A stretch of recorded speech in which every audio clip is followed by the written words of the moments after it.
Nigeria's conflicts are often explained through emotion, fear, outrage, blame, but rarely through clarity. Yet the way we name insecurity often determines how we respond to it, and whether these responses prevent violence or unintentionally deepen it. In this episode of the Delimi PROSPER Project, we examine what happens when insecurity is misframed, when environmental pressure, resource competition, and criminal violence are collapsed into simplified narratives that obscure more than they reveal. My guest is Samuel Aruwan, a security governance practitioner whose career has spanned from journalism to strategic communication to information management to internal security administration.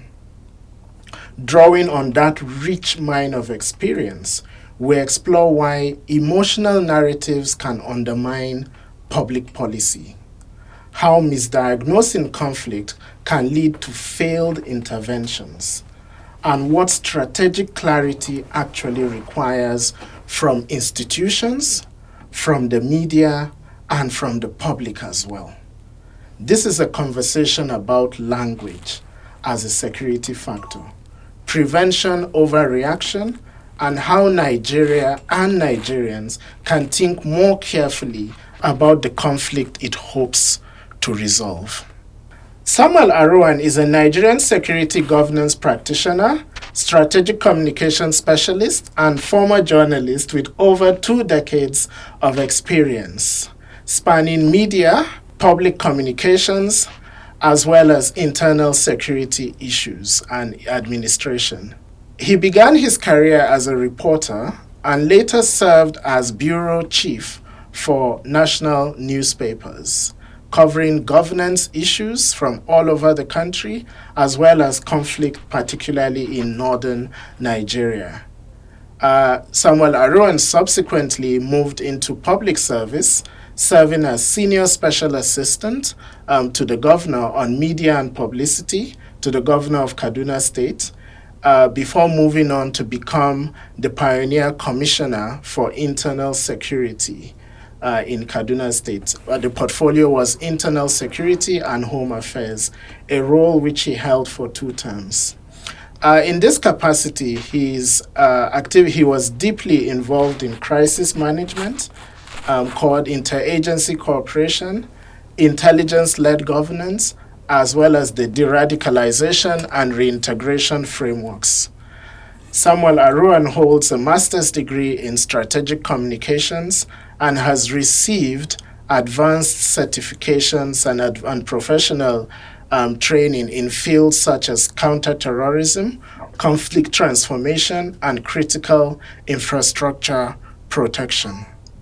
Samuel Aruwan's work focuses on non-kinetic security, narrative discipline, and the institutional failures that allow conflicts to escalate. So, before we talk about media and strategy, I want to begin with place. When you think of Kaduna, Kaduna, our beloved Kaduna, not as a conflict zone, but as home. What do you see here or remember first? So many things. I came from Kaduna. And what do I say? I come from Kaduna. Yeah. Kaduna is my home. My parents were born in Kaduna. Everybody in the family was born in Kaduna. Kaduna is actually the place that made one what he is and sitting with you. So Kaduna means so many things to me. It is home. It is a place that one finds peace and protection and everything. And I also agree with the popular aphorism that when Kaduna catches cold, when Kaduna sneezes, the entire country catches cold. When Kaduna catches cold, the entire country sneezes. Or again, you hear about Kaduna is a thermometer. For the country. Yeah, for the country. So, and Kaduna is everything. Yeah. Thank you. Many of the conflicts that are described as security crises often begin as disputes over land, water, grazing routes, or livelihoods. So from your experience, at what point do environmental pressures tip into organized violence? I'm speaking, of course, in the context of Kaduna with, its threat profile, ethno-religious conflicts, farmer header, and. Well, like you said, Kaduna is very complex. Kaduna was the capital of the defunct northern region. And like when you look at the centrality of Kaduna, the strategic nature of Kaduna, the establishments in Kaduna, that itself is a hub for complexities and diversities. And when complexities and diversities meet at the meeting point, definitely there will be a reaction. Yeah. And again, if you also look at the history of Kaduna, Kaduna is a make-up of people of different culture. That itself is a point that has been a source of threat to peace and law and order. And before independence, there are other issues that happen around ethnicity, around religion, and other factors that societies will contend with in the course of integration, so to say. But on the ground, like I said, the emergence of natural reaction like climate change, global warming, and other natural reactions that one could link with what I've just mentioned set another challenge. Okay. Access to water, access to fertile soil, pastures, these natural products, do I say? These are just natural endowments. Yes. That finite. Yes, finite, that too many both farmers and also headers compete for. Absolutely. Now, the movement of headers is surely dictated by water and pastures. Absolutely. And also environment where livestock will be free from tsetse flies and other diseases, so to say, that are limitations to the growth, and sustainability of the livestock. On the other hand, again, the farmers too, also their movement, if you look at some migration in northern Nigeria or elsewhere, you will agree with me that farming too has been a basis of migration, because people will now move to farmlands or to locations where they can be able to farm easily, where there are plants, where there are crops, where they can have so many crops or so many farms produce that they may intend to make out of their farming. So in between, because there's the climate change has actually affected what I would call the naturality of those natural endowment. Yeah. Hence we begin to have misunderstanding and what have you. I will give you an example. when I was growing up, Yeah. there's this locust beans that is called the dawa. The dawa. Okay. Now, virtually weekly, there will be about lorries or trucks that were conveying these locust beans from southern part of Kaduna to the northeastern part of the country. Okay. And what was it for? It was meant for fishing. These locust beans were produced in the southern Kaduna general area. Okay. And taken onward or forward to Baga axis. Okay. In Borno State. Okay. Because at that time the Lake Chad was flourishing. Fishing activities was a very booming business or industry. Yeah. Now this locust beans was used, like an enhancer, to entice fish. Interesting. Yeah. But when we begin to have dry up of the Lake Chad. Yes. And the fishing activities actually dropped as well. Yes. Now it also affects, communities in southern Kaduna. Communities in southern Kaduna who were involved, women who were involved in making of the locust beans. Interesting. So now you can see that this is how a natural reaction, of a natural endowment, could affect the ecosystem of the farmer and also the pastoralist. Yeah, another factor is with the low intensity of the rainfall. Yes. Coming as a result of another natural reaction. Yes. With deforestation. Exactly. And what have you, we begin to see pastoralists moving from, the areas that are experiencing, forestation problems, added with shortage access of water. We see them moving towards central further Nigeria, south, yes, further south, and staying longer.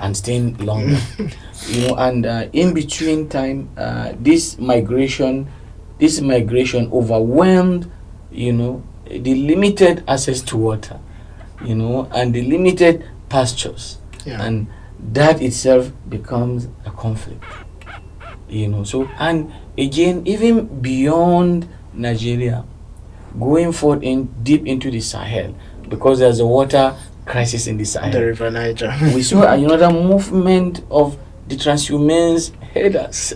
Yes. Who are also moving toward in search of the water and pastures, and also which is shrinking, and also environment. Yes. Because there are situations where livestock will grow better, with either cold or heat, depending on the peshi, depending on the circumstances. Yes.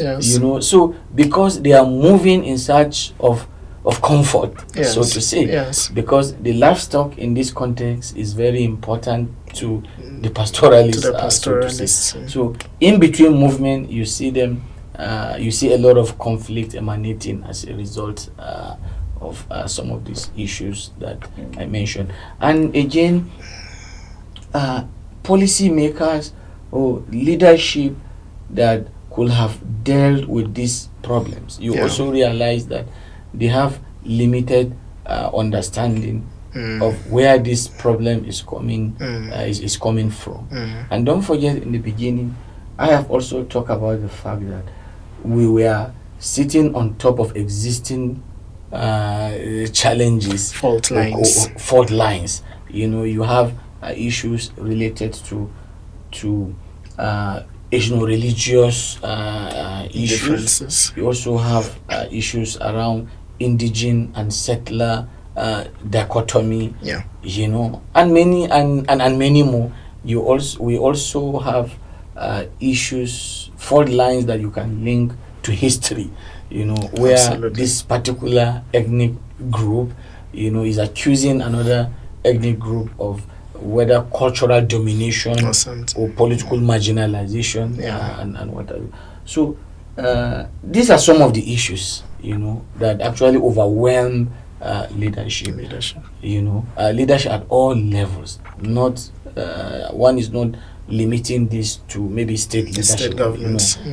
community leadership. Nobody was anticipating what we saw or what surfaced, so to say. So it becomes a very, very difficult case.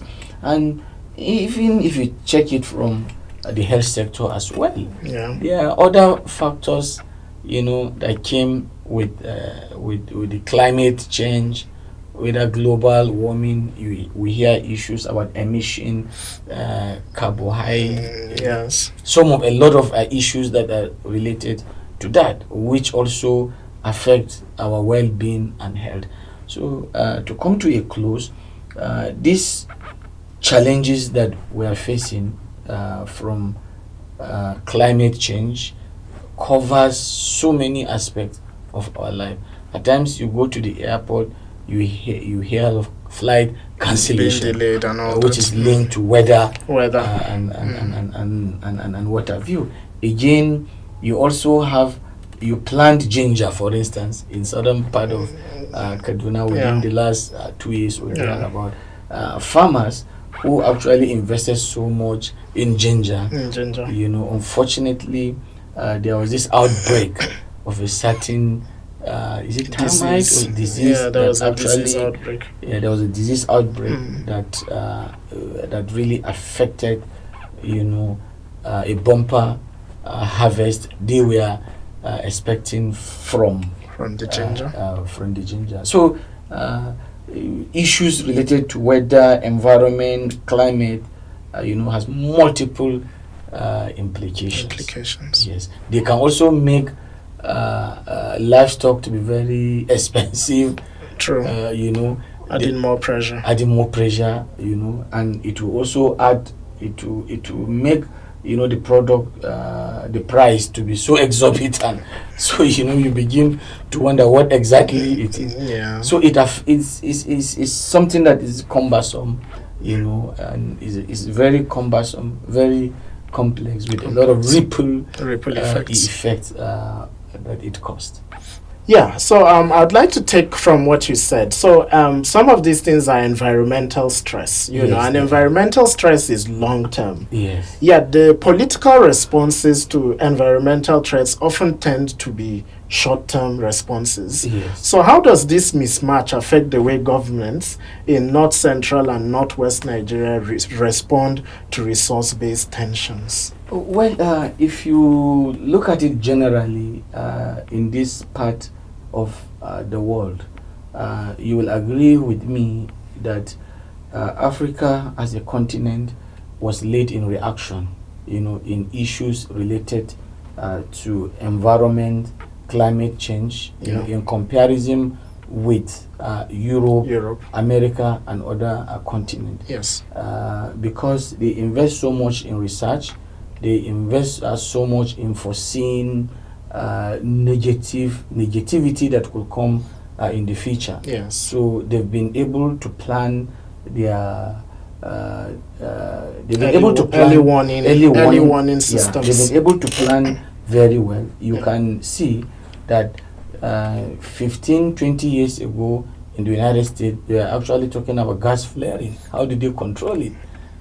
You can see 15-20 years ago in the industrial hubs across Europe, they begin to redefine the operations of these industries on their environment, looking at the consequences. So they have gone far in comparison with us here. True. Now, coming back to us and in line with your question, like I said, generally in Africa, our response came very late. True. And our response came following the biting of the reality. When we begin to experience incessant conflict, when we begin to see instability over mining, which you can also link to environment. Absolutely. What do we call this? is it gold poison? Yes, artisanal mining, Yeah. gold poisoning from Yes. artisanal mines. So when we begin to have all those factors, and government was able to see it as a necessity, it's something that requires due attention, and we begin to have a lot of initiatives, that will contain the situation. And I believe across the country, there's hardly a state at the subnational where there's no ministry dedicated to environment. And if you also go to Ministry of Environment, there are other state action committees or task force or special committees that are dedicated to addressing some of these issues.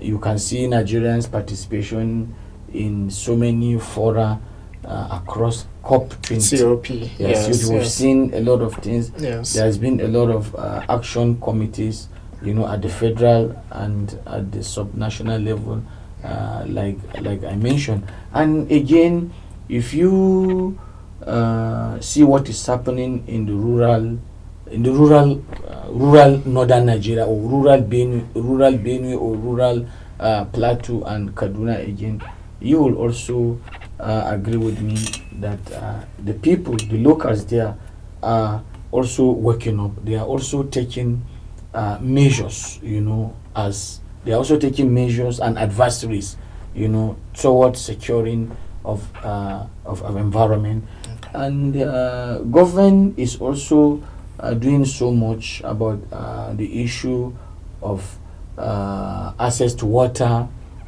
access to pastures, because they will play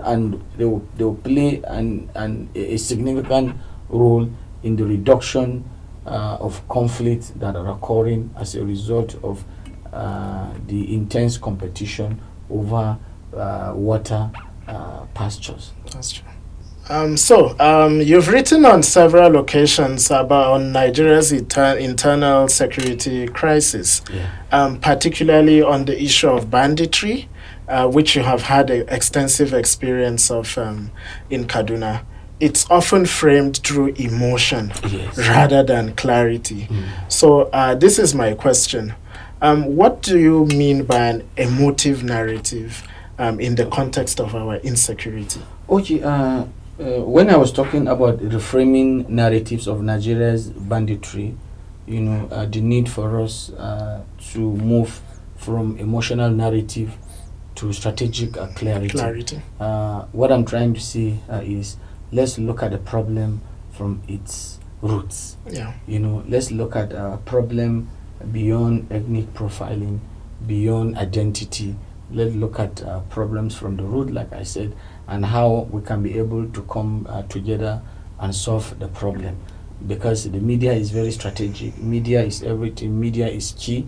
So reframing the conversation, from the negative angle into positive angle, where we will appreciate the fact that the problem affects every one of us, and the solution, will also benefit all of us. So that is the main thrust of what I was trying to say, that when you are analyzing the problem, you have to look at the implication of the problem without a recourse to sentiment, without recourse to stereotype, without recourse to negative profiling that will make solution very difficult. Diversities and complexities are part of the human race. We can make best use of our diversities for good, instead of making much based use of our diversities in a very negative way. Experience has shown across Africa and beyond that from the very moment we don't tackle a problem from the prism of the problem, we will not be able to solve the problem. We saw what happened in Rwanda, for example. Like I always say, yes, the world witnessed the genocide in Rwanda in 1994, but there are other activities that have taken place long before the genocide. Yes. Now, those gradual activities are what culminated into what we experienced in 1994.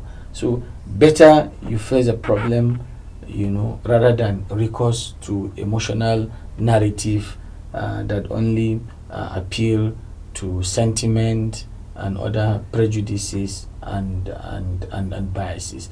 That is the basis of my submission.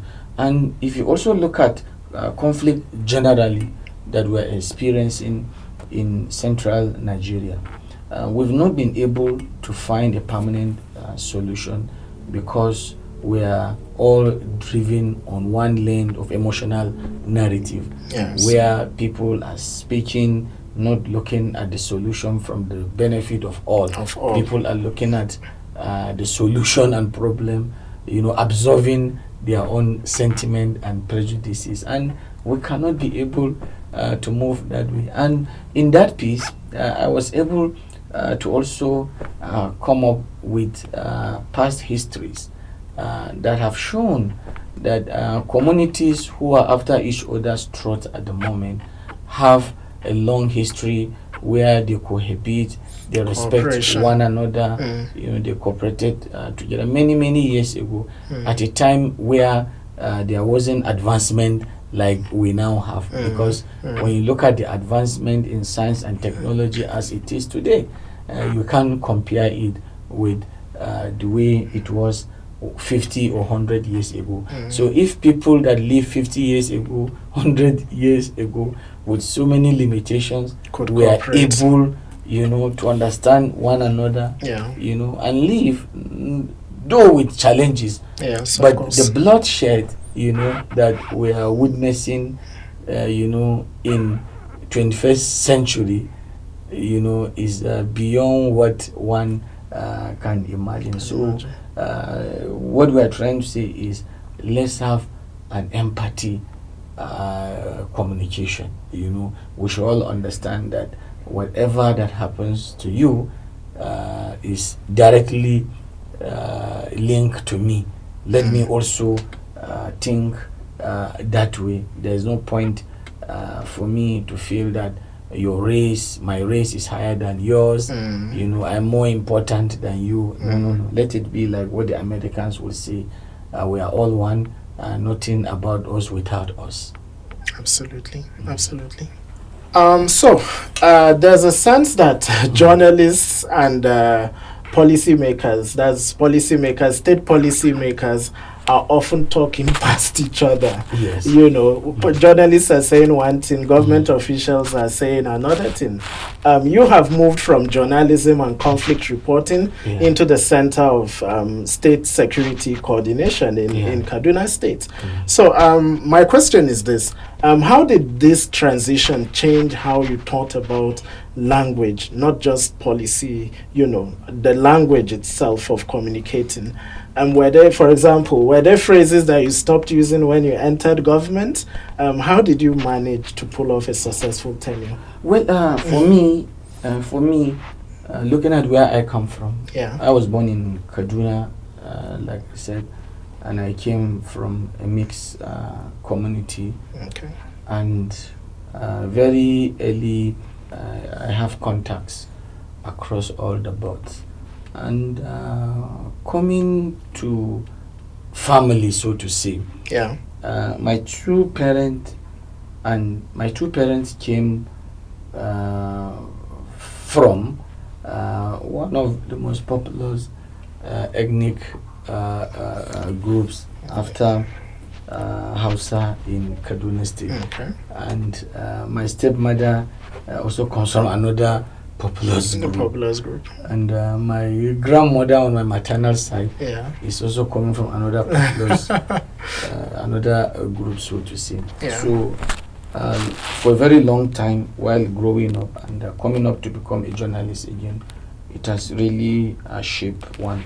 Now, to come back to the centrality of your question, I think what I have learned in public service in the course of my work, either as a spokesperson of the governor and government of Kaduna State, or as commissioner is to be strategic, you know, and to be circumspect, you know, what to say, what not to say, how to observe the feelings of the people, you know, how to be prompt as well in responding to problem. And no matter what you will do, no matter what you do, and no matter what I do at that point in time, there are still people, you know, that will always find fault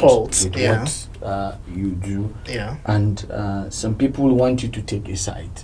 You know, some people may not even understand that the way and manner policies are driven or government actions are taken, they are collective, and the prism, the lens at which we are looking at issues, we're not looking at issues from individual point of view. Yes, we are collective.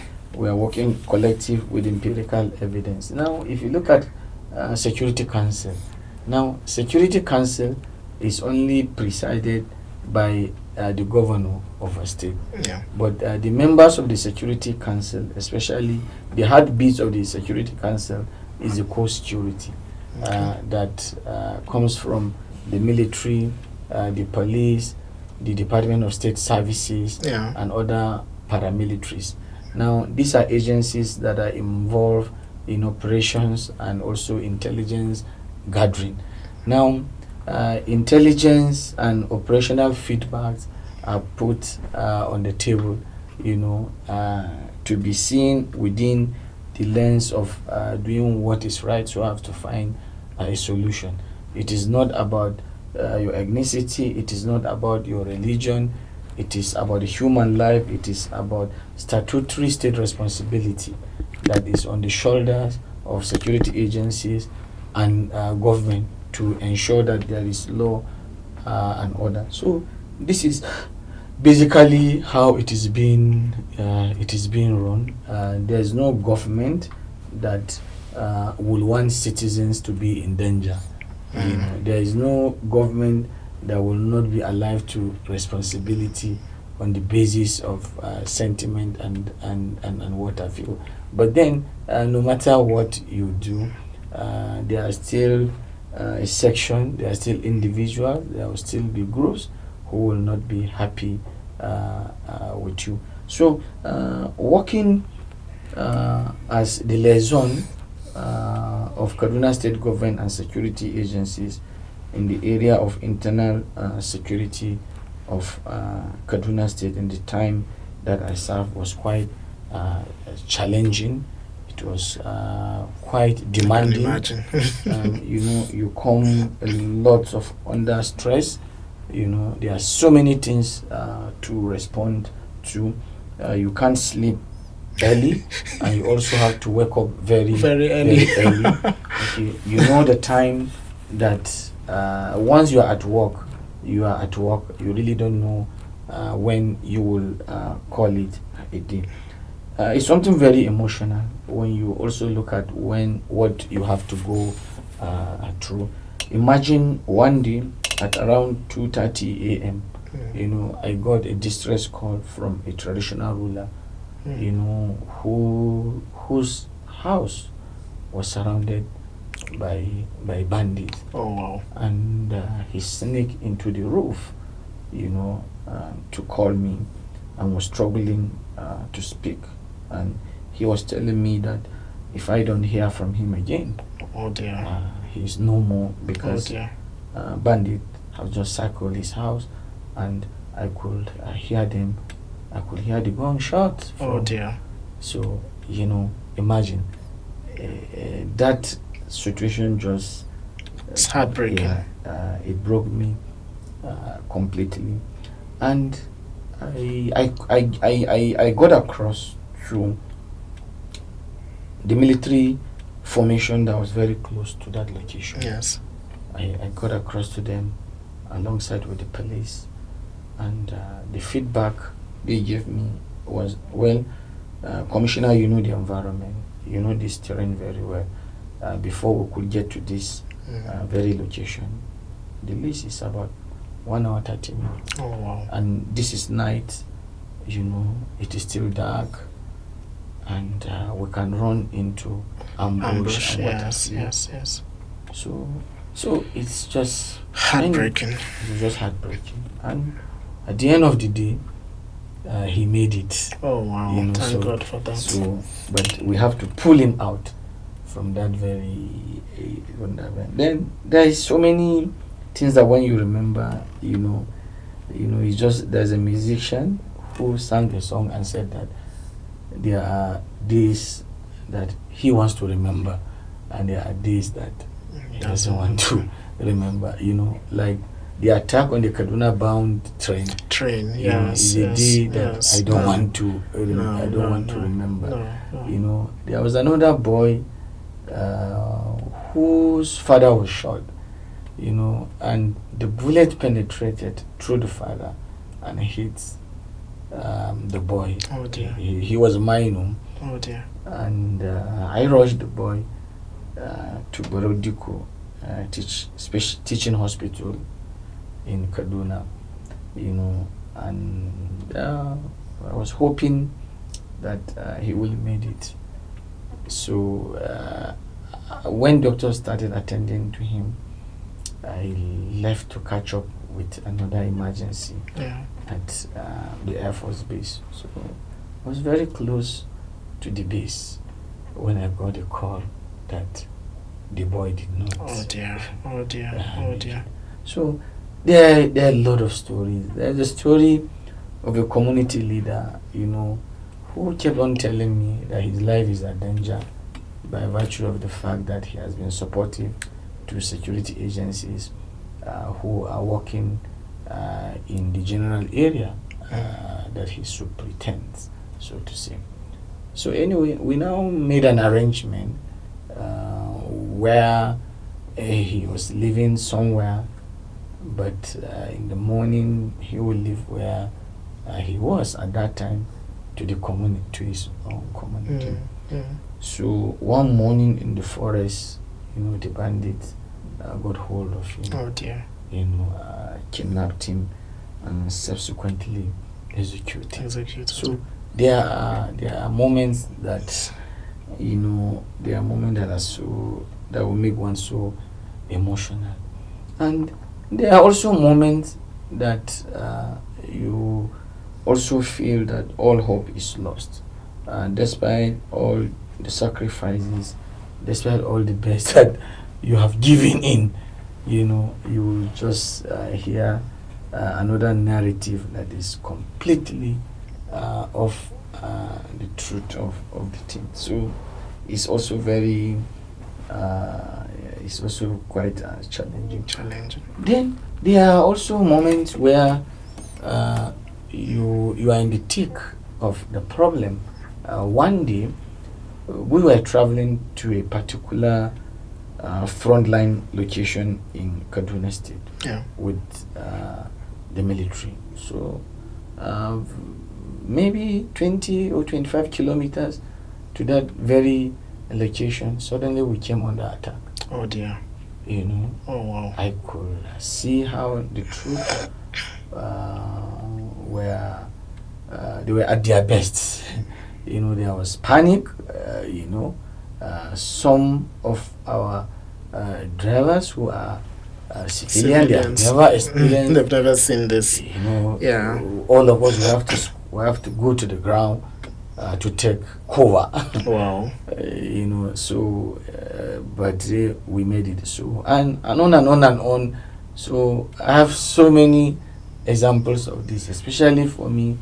I was never 100% Dex or office commissioner. No, I was there. I followed the troops, and it made me to appreciate, to really understand that this is what our men in uniform go through for us to have a life. Despite the fact that my father was a soldier, you know, a veteran, you know, of other peacekeeping mission, and the Nigerian Civil War as well, Okay. with brothers relations, who are men in the uniform. But I never have the opportunity to experience the half of what men in uniform go through until when I was saddled with the responsibility. Now I'm in contact with parents of our men in uniform, some of whom have paid the supreme price with their life. I'm in contact with their wives, and they are in contact. So I have now I understand it better, and that is why wherever I am, I have a lot of respect. Whosoever that enlisted into the armed forces and other uniform jobs or agencies, he has made a huge sacrifice, and they demand or they deserve our utmost respect, by virtue of the fact that they have given their lives so that our country and sovereignty will be preserved, come what may. Okay. Thank you very much for that. Subnational units in Nigeria seldom have a designated cabinet member for internal security, or being in charge of internal security. It's often considered a federation level role. Yet you served. How did you manage coordinating between your capacities in the state government, which you could control, as well as the federal agencies? It was unique.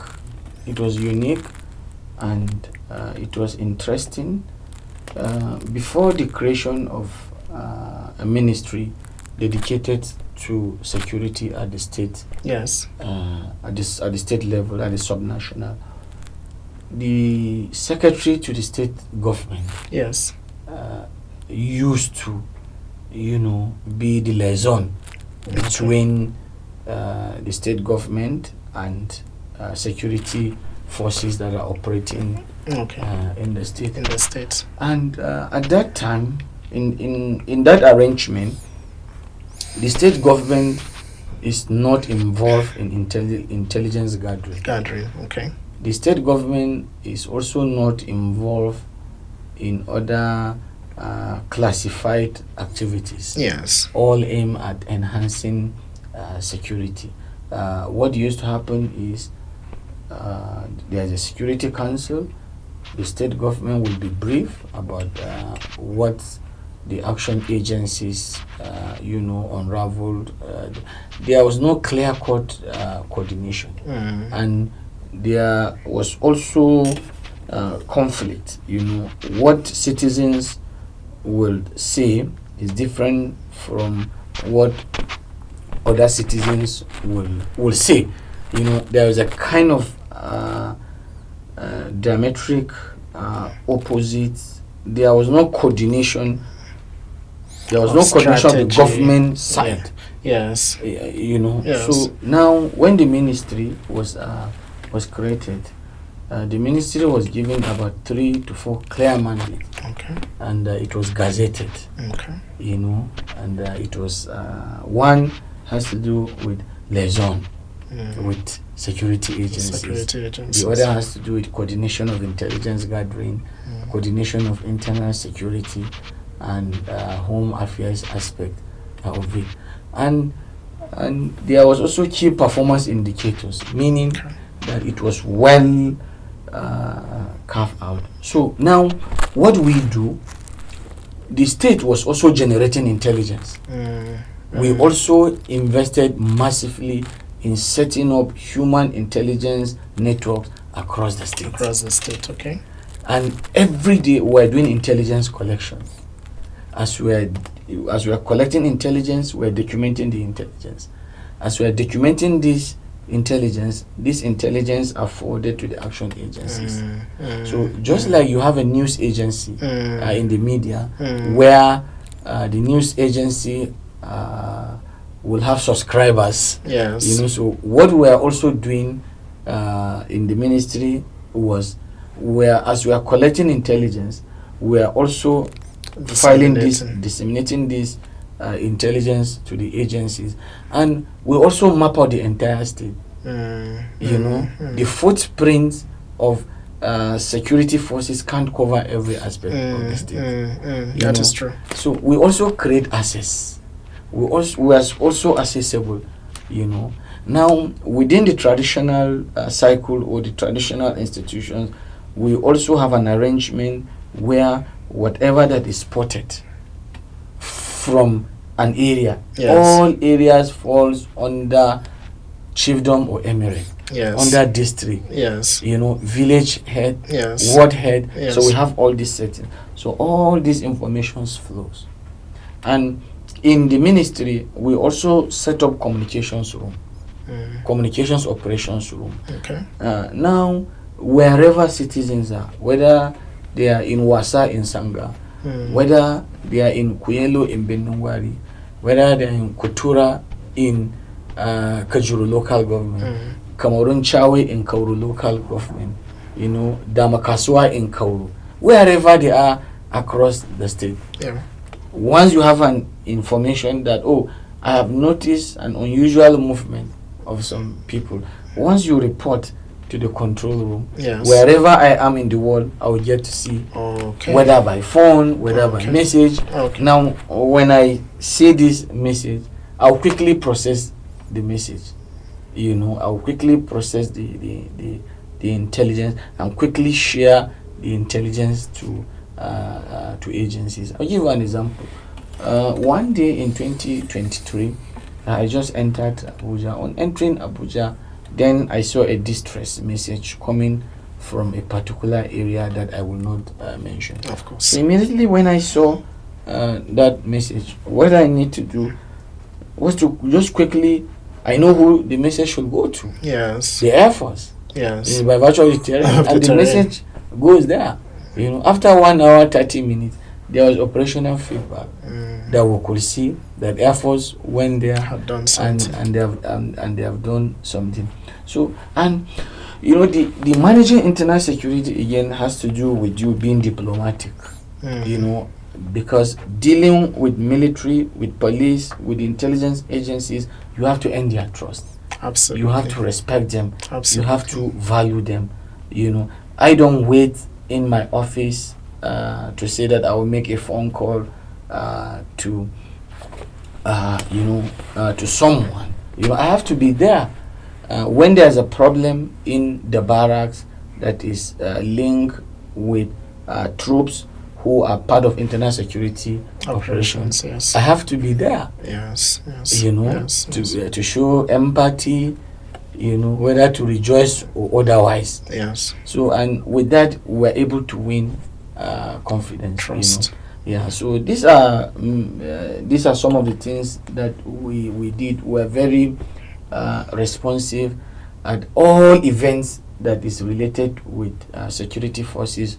We are there, to show face, to also give our moral support by going there physically. And most of the intelligence that we were given, it also reduced pressure, on the side of the military. Because the security forces can be fighting and also be sourcing at the same time. So with intelligence coordination, we were able to achieve so much. And along the line again, CIMIC, civil military cooperation is very important as well. Now, we were able to ensure that there's a good relationship, between the civil society and also the military. And more so, if you look at what we call command philosophy of the various chief of defense staffs that we work with, service chiefs, virtually everything tilted around people-centric. People-centric security. And also joint environment, jointness. Joint operations. No, jointness means that no single branch, of the military can be on its own. The police need the support of the military. The military also need the support of the police. So as a government, you have to be in the you have to close that gap. Okay, you relate very well with the military, you do the same thing with the police, you do the same thing with the DSS, do the same thing with the custom. You bring all security agencies together, and we are having a coordinating point, a hub where all of us were meeting, and we are doing a lot of intelligence sharing, and we are monitoring. For instance, if something is happening in a particular location that we provided the intelligence, there's a follow-up that we also do. So immediately we have filed in the first intelligence that was received, and another development is emerging. We equally do the same thing, so that we cover all the gap. So these are many more that are unexplainable, that we cannot be able to explain. So working as Commissioner of Internal Security was quite interesting. We've been able to have a clear agenda. The agenda is basically nothing but national security, law and order. This is what this is what we did, and we remain in contact. Some that we work with them in Kaduna rose to become service chiefs, and some also rose to prominent positions of authority, and it's a brotherhood, because anything that has to do with security, it's very emotional. Absolutely. And one other thing that I've learned again in security management is you have to be prompt, you have to be fast, you have to be accessible. You can't be in this business and be inaccessible. One phone call if you miss. So sir, you have cautioned against collapsing all violence into identity and marginalization narratives. How does that simplification affect real decision making inside security institutions? Well, generalization is not good. In every society, in every ethnicity and faith, you have deviants. And you can't use one brush, to paint everyone black. What we should be after is the action of individuals. The action of a deviant, will determine what should be done to that deviant. And already, we're not living in Banana Republic. We are living in a country. Our laws have spelled out exactly how deviant should be handled. And if you look at the way we are, the way we have lived, you cannot be able to separate people from the complex nature of our society. It's like going to the market to say that you are going to separate those that have come to the market on the basis of their ethnicity. It will be very, very difficult. So what I am saying is this: identity is good, diversities are good, they are source of strength. They should be source of strength, but where identities are manipulated, where identities are manipulated negatively, is not good for us. And we have experience to see. Look at what happened in Rwanda. The crisis between the Hutus and the Tutsis. There are issues around marginalization. There are issues about power and control. There are issues where some people felt that others have an edge over them. But it's not all people, like I said, that are deviant, so to say. Now, in the course of the genocide in Rwanda, we have seen how Hutus, who are thought to be moderate, okay, we are also killed. we are also killed. So what we are trying to say with this concept of reframing narrative is only the guilt should be made to suffer, to bear the consequences of their guilt. That is the law and order. That is our recourse to the law. That is how civilized society, modern society. And when you look at the principles of democracy, that has to do with the rule of law, that has to do with the equality, that has to do with social justice. Simply because a member of my ethnic group committed a crime doesn't mean that I should pay for it. Absolutely. And the same thing, simply because a member of your ethnic group, we carry multiple identities, religious identity, professional identities. It's not justifiable for someone who did not commit an offense, to be made to pay for a particular offense. There is no justice. All deviants have identities. All deviants must have identity. Just like all good people also have identities. Also have an identity. So essentially, it is a wake-up call that as journalists, as media practitioners, we should be able to go deep. We should be able to use the media and build a society where law and order will become order of the day. So, Brother Aruwan, what would a successful non-kinetic intervention actually look like from inside government? Not rhetorically, but practically. Leadership. We have deficit in infrastructure. There is absence of governance in so many locations where criminals take advantage of that. The justice system should be strengthened. Policing should also be strengthened. All these things, when you combine them together, they will create a better place for us. Okay. And aggrieved parties with genuine grievances must be respected. Okay. Now, for instance, farmers whose produce, has been destroyed deliberately, yes. by the Cassitrand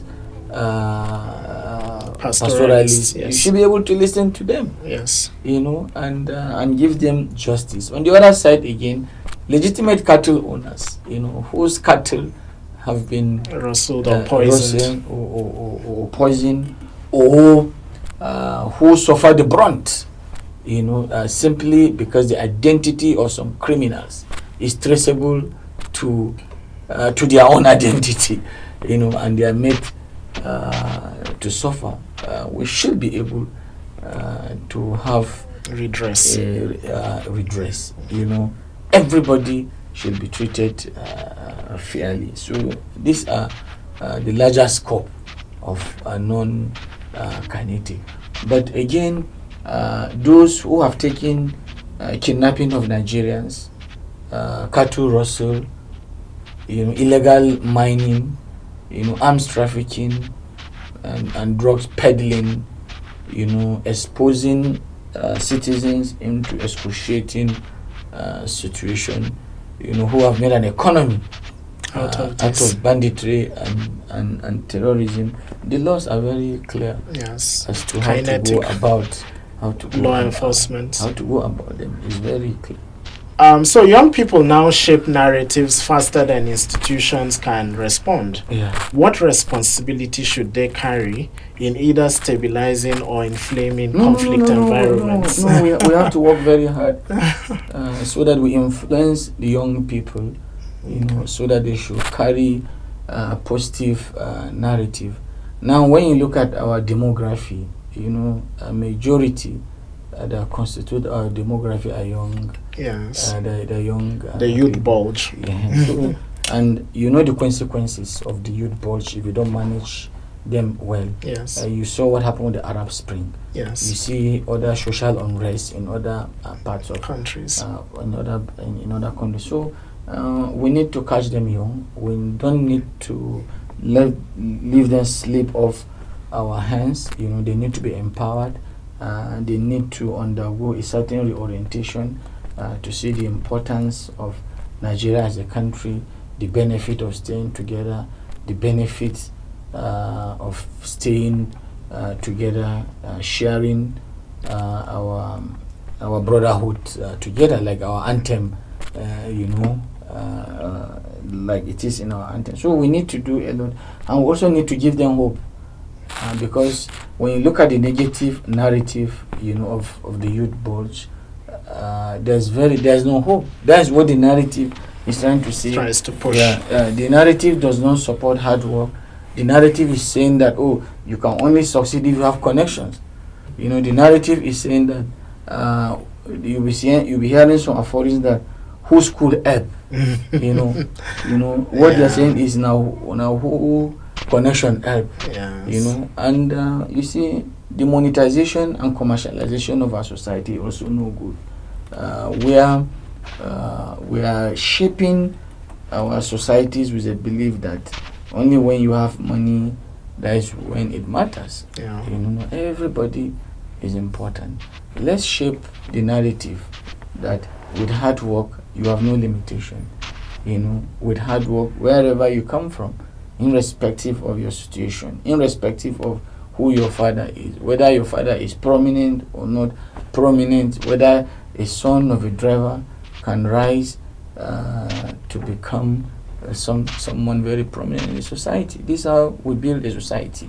But if our young population is seeing that hard work does not pay, what pays is Yahoo. There could going to be a problem.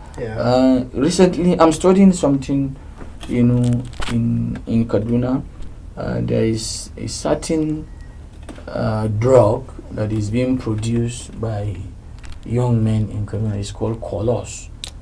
Yes, I was made to understand that it is produced from dry bones, human bones. Wow. That some will go as far as graveyards, to assume dry bones, and there's a way that they make it and make a substance out of it, to the extent that once someone sniff it, that is going to feel high. It's just like a toxic, intoxicating. Intoxicant, So you can begin to see what do we really do, what do we really do to address this problem. So we have a lot to do. So I believe that positively capturing our young people with positive stories, with positive mindset, and let them see it practicalizing, let them be given opportunities, let people see the benefit of education. The benefit of education is not in doubt. The benefit of education is empirical, so let's practicalize it. You understand? Let's see the benefit of hard work. The benefit of hard work is not something that is hidden. The benefit, whosoever that works very hard should be rewarded. The system should let's build a system where you don't need to know anybody. Merit. A meritocracy society. So these are some of the things that I think we should be able to do, so that we influence our young population, so that they too could also influence their peers in a very positive way. So, my final question. Nigeria has had no shortage of early warning signals, so many coming from several places. From your vantage point, why do they so often fail to trigger timely action? It's a very complicated issue, and it has a long history. Like we said, we have early warnings and intelligence in abundance. But again, you have to look at the bureaucracy. You have to look at the complicated nature. Now, look at the history of Ametetine, for example, who first came to Kano in 1955. And by 1962, he was convicted. After he was found to be preaching without permission, and other offenses, and the matter was treated. And after a while, when he served the term, he was deported from Kano back to Marwa in Cameroon. But when the then Emir Muhammadu Sanusi I, after he left the throne, or he was dethroned or thereabout, he snuck his way back into Kano. By 72, 73 again, he was caught up in the same violation, so to say. Yeah. He was imprisoned somewhere in Makurdi or thereabout. After that, he sneaked back again. To cut the story short, in December 1980, it is said that over 5,000 lives were lost. And while he was hibernating in Kano, he was breeding elements somewhere in Bulonkutu in Borno State, which also exploded in 1982, and there was problem in Kaduna, I think Yola, and also in Gombe through one of his lieutenant, popularly known as Musa Bakaniki.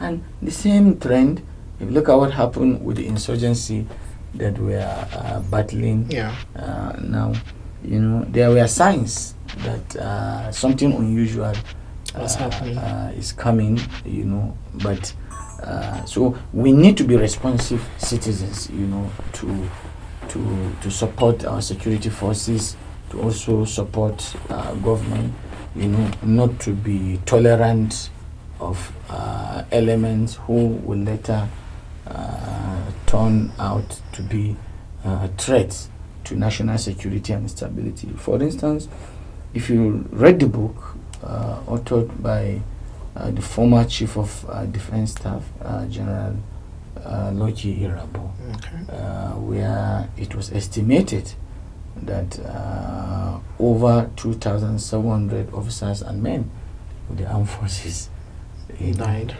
lost in the course of this insurgency. So you can see the huge loss. You can see the impact on education, the impact of healthcare service delivery, the impact of food security and livestock, the impact on social cohesion, the impact of in infrastructural development. You see the impact is so wide. Enrollment is a problem. Yes. This is a region that is battling with enrollment. When you look at this, it also adds more problem to the rural economy. As food security, investment, can't be able. We can't be able to have good investment. Look at how so many industries will have to fold up. Look at issues of unemployment. But imagine if things were well, the bulk of our youthful population will be employed, engaged, will be engaged. The bulk of boys and girls who are roaming over towns or streets, because they are orphaned, looking after them is a problem. You just look at the entire social crisis, that we have found ourselves in. So that is enough to say that the ripple effect, of security, added with the natural reaction that we're discussing, the crisis of environment. You can see some rivers are drying up. Yes. You can see some areas that used to be grassy and what have you. Even if you look at some hills or mountains that used to be greenish, so to say, you see, you can see they are also drying up. Some wild animals, or some friendly wild animals, so to say, who used to beautify our environment, give us a natural feeling of environment, they are gradually depleting. So every day you see issues with poachers also. Poachers. Poachers and whatever. Many of our children don't know eagle, hawks, hyenas, and what have you. You imagine Yankari reserves, imagine the Kamoko Park, so there are quite a lot of things, that we really need to. We hope things will be better someday. Okay. Violence rarely begins with weapons. It begins with pressure on land, water, on livelihoods, and with the stories we use to explain these pressures. What this conversation makes clear is that when conflict is misnamed or simplified, responses follow the same path, often arriving too late or in the wrong form. For young people across Nigeria, the task is not to inherit blame from others, but to exercise good judgment. The narratives you question, repeat, or even reject shape whether environmental stress becomes collective problem solving or whether it becomes organized violence. Prevention begins long before deployment, with clarity, restraint, and institutions willing to listen early. Peace is quietly built through language, governance, and choices made before crisis. Thank you.